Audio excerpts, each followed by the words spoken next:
Hello and welcome to Ashford.com. You are watching an interesting video on depressed employees might find staying at work helps them better manage their illness.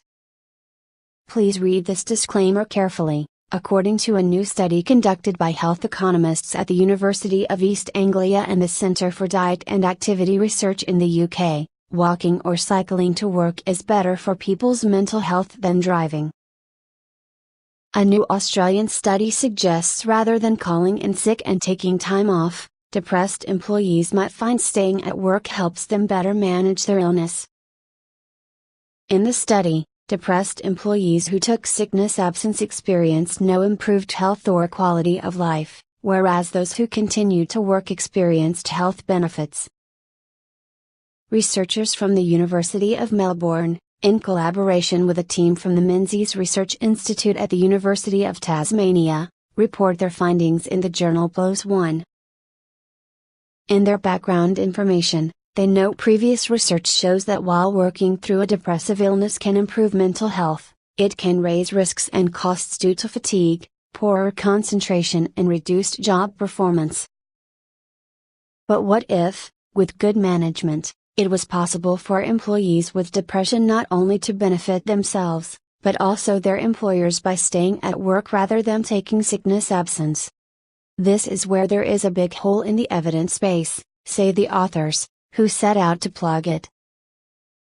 Their study is the first to attempt to put into figures the estimated long-term costs and health outcomes of taking sick leave as opposed to continuing to work through depression-related illnesses.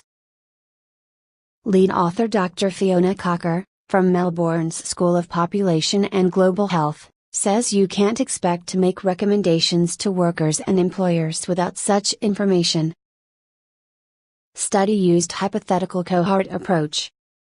For the study, the researchers did not use real workers but an approach that is sometimes used in this type of investigation called the hypothetical cohort.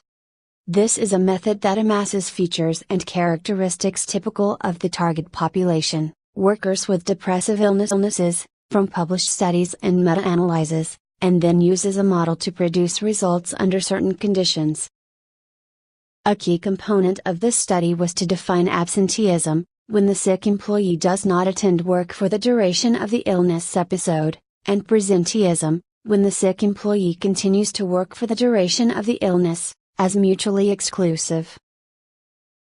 The data plugged into the model included probabilities and costs associated with 7 different health states that members within the hypothetical 1,000 employee cohort might be expected to experience over the time horizon covered by the study. In this case, the researchers calculated figures for 1 and 5-year timescales. These costs, included, where relevant, lost productive time, job turnover, and health service use costs, note the researchers. Much of the data on probabilities and costs came from a primary Australian epidemiological data source, the National Survey of Mental Health and Wellbeing, 2007. From this source, the team was also able to make some assessments about subtle quality of life differences in areas including mental health. Depressed employees did not improve when off sick, but working ones do. What they found is that depressed employees who took sickness absence experienced no improved health or quality of life, whereas those who continued to work experienced certain health benefits. They also found there were differences in the figures depending on whether the employees were white-collar, office workers, or blue-collar, manual workers, as Dr. Cocker explains. Costs associated with depression-related absence and attending work while depressed were also found to be higher for white-collar workers who also reported poorer quality of life than blue-collar workers.